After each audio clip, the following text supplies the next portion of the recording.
हरि ओम।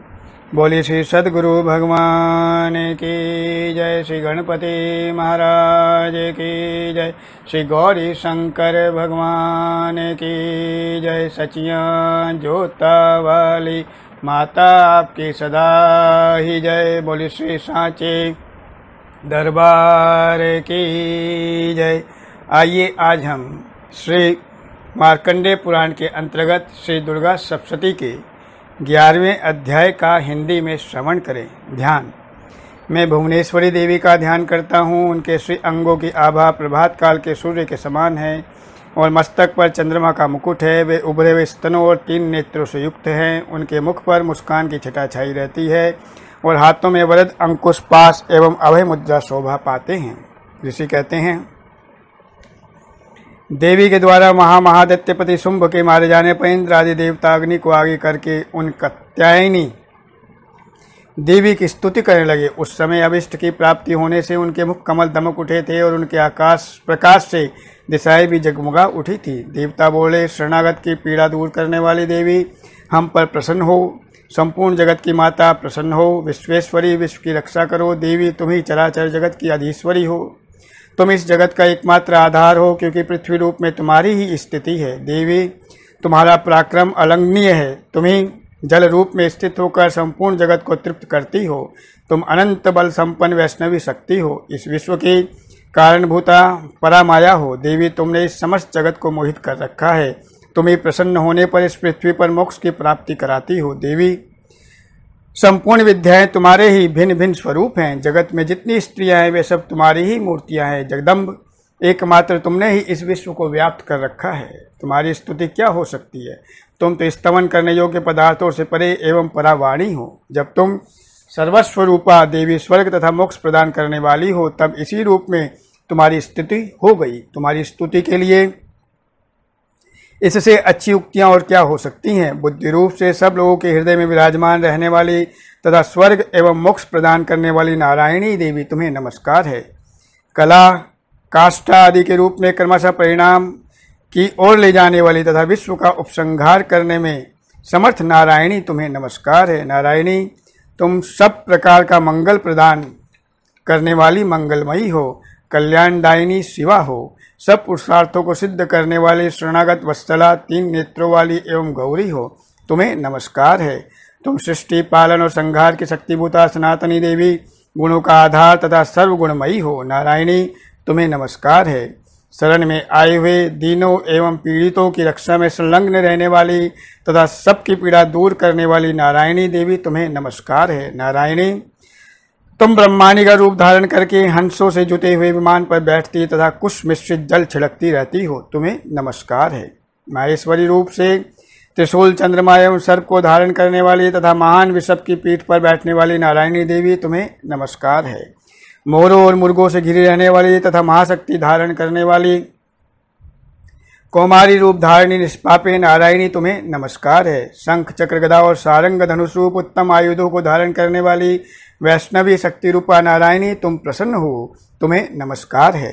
हाथ में भयानक महाचक्र लिए और दाढ़ों पर धरती को उठाए वाराही रूप धारणी कल्याण में नारायणी, तुम्हें नमस्कार है। भयंकर निरसिंह रूप से दैत्यों के वध के लिए उद्योग करने वाली तथा त्रिभुवन की रक्षा में संलग्न रहने वाली नारायणी, तुम्हें नमस्कार है। मस्तक पर किरीट और हाथ में महावज्र धारण करने वाली, सहस्त्र नेत्रों के कारण उद्दीप्त दिखाई देने वाली और वृतासुर के प्राणों का अपहरण करने वाली इंद्र शक्ति रूपा नारायणी देवी, तुम्हें नमस्कार है। शिवदूती रूप से दैत्यों की महती सेना का संहार करने वाली, भयंकर रूप धारण तथा विकट गर्जना करने वाली नारायणी, तुम्हें नमस्कार है। दाढ़ों के कारण विकराल मुख वाली, मुंडमाला से विभूषित मुंडमर्दनी चामुंडा रूपा नारायणी, तुम्हें नमस्कार है। लक्ष्मी, लज्जा, महाविद्या, श्रद्धा, पुष्टि, स्वधा, ध्रुवा, महारात्रिता, महाअविद्या रूपा नारायणी, तुम्हें नमस्कार है। मेधा, सरस्वती, वरा, भूति, बाभ्रवी, तामसी, नियता तथा ईशा रूपिणी नारायणी, तुम्हें नमस्कार है। सर्वस्वरूपा सर्वेश्वरी तथा सब प्रकार की शक्तियों से संपन्न दिव्य रूपा दुर्गे देवी, सब भयों से हमारी रक्षा करो। तुम्हें नमस्कार है। कात्यायनी, यह 3 लोचनों से विभूषित तुम्हारा सौम्य मुख सब प्रकार के भयों से हमारी रक्षा करे, तुम्हें नमस्कार है। भद्रकाली, ज्वालाओं के कारण विकराल प्रतीत होने वाला, अत्यंत भयंकर और समस्त असुरों का संहार करने वाला तुम्हारा त्रिशूल भय से हमें बचाए, तुम्हें नमस्कार है। देवी, जो अपनी ध्वनि से संपूर्ण जगत को व्याप्त करके दैत्यों के तेज नष्ट किए देता है, वह तुम्हारा घंटा हम लोगों की पापों से उसी प्रकार रक्षा करे जैसे माता अपने पुत्रों की बुरे कर्मों से रक्षा करती है। चंडिके, तुम्हारे हाथों में सुशोभित खड्ग जो असुरों के रक्त और चर्बी से चर्चित है, हमारा मंगल करे, हम तुम्हें नमस्कार करते हैं। देवी, तुम प्रसन्न होने पर सब रोगों को नष्ट कर देती हो और कुपित होने पर मनोवांछित सभी कामनाओं का नाश कर देती हो। जो लोग तुम्हारी शरण में आ चुके हैं उन पर विपत्ति तो आती ही नहीं। तुम्हारी शरण में आए हुए मनुष्य दूसरों को शरण देने वाले हो जाते हैं। देवी अंबिके, तुमने अपने स्वरूप को अनेक भागों में विभक्त करके नाना प्रकार के रूपों से जो इस समय इन धर्मद्रोही महादैत्यों का संहार किया है, वह सब दूसरी कौन कर सकती थी। विद्याओं में ज्ञान को प्रकाशित करने वाले शास्त्रों में तथा आदि वाक्यों वेदों में तुम्हारे सिवा और किसका वर्णन है, तथा तुमको छोड़कर दूसरी कौन ऐसी शक्ति है जो इस विश्व को अज्ञानमय घोर अंधकार से परिपूर्ण ममता रूपी गड्ढे में निरंतर भटका रही हो।